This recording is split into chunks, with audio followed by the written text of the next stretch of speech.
hockey sticks. Travelling at speeds of 150 kilometres an hour, a lot of engineering goes into packing that sort of punch. See you after the break. Later, we look at ice hockey sticks. Elegant pieces of curved wood wielded at speeds of 150 kilometres an hour. But first,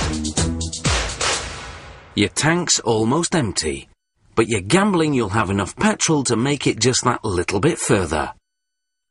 Well, when you're on that long walk to the nearest petrol station, you'll be glad someone had the bright idea of manufacturing these handy plastic petrol containers. Plastic petrol containers are made from granules composed of concentrated colorant and a UV-resistant additive. They're mixed with white granules, which is the primary material, called high-density polyethylene, and recycled plastic, which has been ground up. It's all dumped into this milling machine, mixed together and melted. The melted plastic will be blown into this mould made of high-quality, dense aluminium called an aviation type.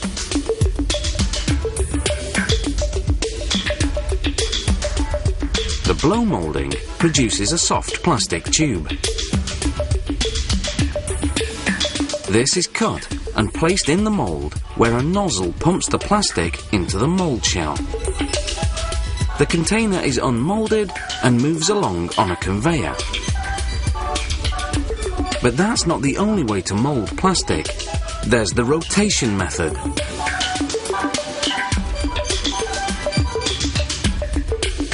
Low-density linear polyethylene is poured into the bottom of the mould. The mould has a cover which will be closed, then placed on a steel support. This support is articulated by an arm on two rotation axes simultaneously. This action allows the plastic powder to distribute itself throughout the mould.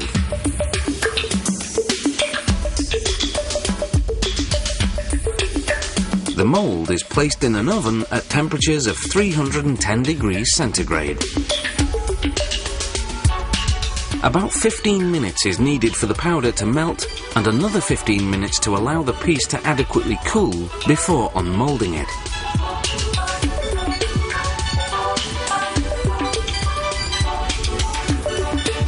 The mould cover is lifted off, and the plastic piece is unmoulded.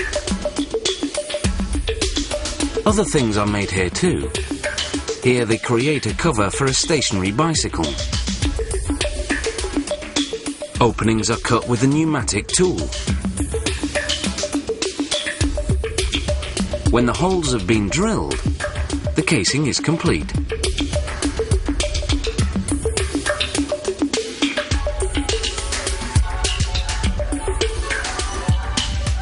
We return to the blow moulding process.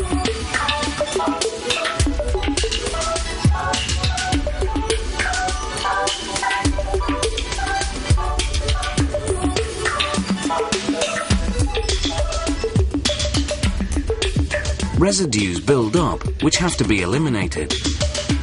These surplus pieces are cut with this small saw, and the now hardened scraps are sent to be reduced into granules, which will be newly added to the mixer to make other plastic containers.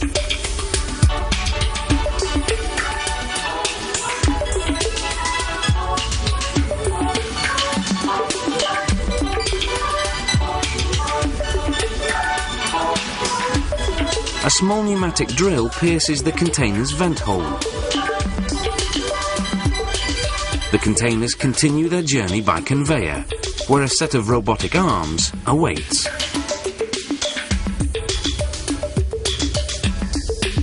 The final elements are attached, such as the pouring spout.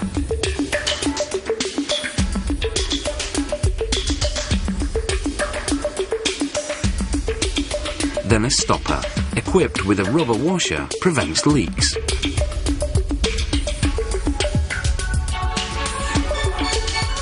And finally, the cap of the neck is automatically screwed into place.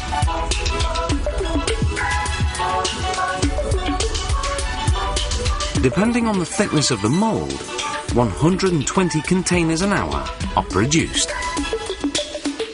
The rotation process takes a little longer. Finished containers are now ready for packing and delivery. And if you're still not clever enough to remember to buy one, you'll at least know how they're made.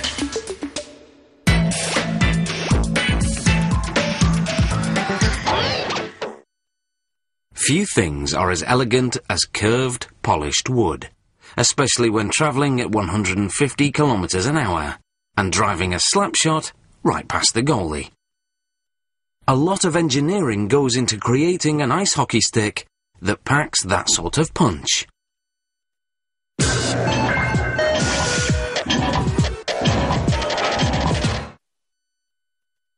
The Irish, some 1200 years ago, were playing hurling, a form of hockey on grass.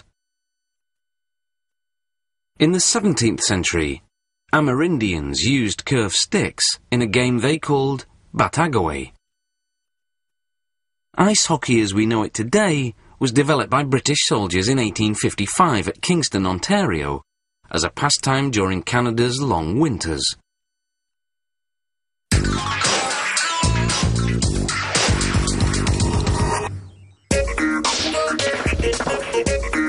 Making a hockey stick requires the melding of several pieces of wood and fiberglass.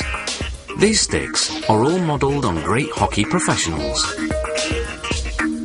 The shaft is made of a piece of poplar, onto which they glue two thin strips of birch. This is placed on a circular conveyor, equipped with a press which holds the pieces together while the glue dries. Then a multi-bladed saw cuts the wood into 3 identical stick shaft pieces. The shafts are moved to a precision sander, where they're reinforced with fiberglass. A roller applies a coat of epoxy resin, a type of glue, onto which they place carbon-reinforced fiberglass. Once the resin has dried and hardened, the stick shaft is placed in an individual mould and cooked in this press, heated at 80 degrees centigrade for 12 minutes. The shaft then goes to a milling machine equipped with diamond-headed knives which round the edges. A finish is applied to the shaft which brings out the grain of the wood. Now they glue small blocks to the end in order to attach the blade. Urethane glue is used, which resists water and humidity, perfect for hockey sticks.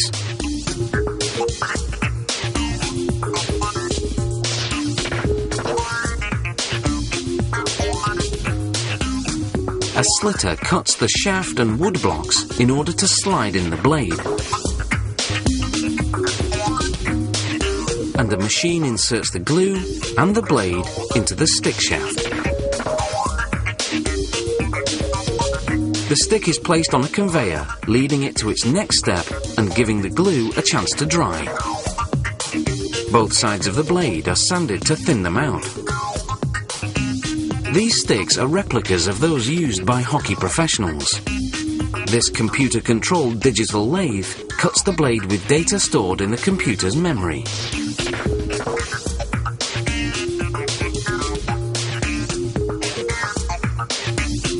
The blade now has to be curved. It's steamed for a minute, allowing humidity to penetrate the wood, making it flexible. Then the blade is placed in this curved mould, where it's heated for 50 seconds at 55 degrees centigrade. The blade is then worked by hand. The new blade is compared with a pattern of the famous hockey player's stick to obtain precisely the same curvature.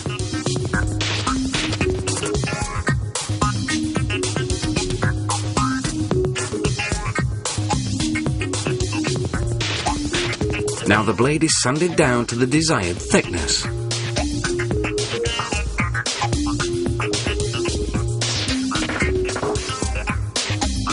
But the blade must also be reinforced. A fiberglass cloth is soaked with epoxy resin. They get rid of air bubbles, then put it into an oven to dry at 32 degrees over 24 hours.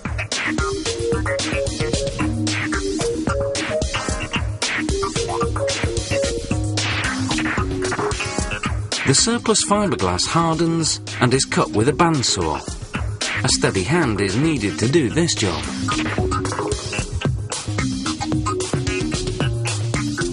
Finishing is done with this circular sander.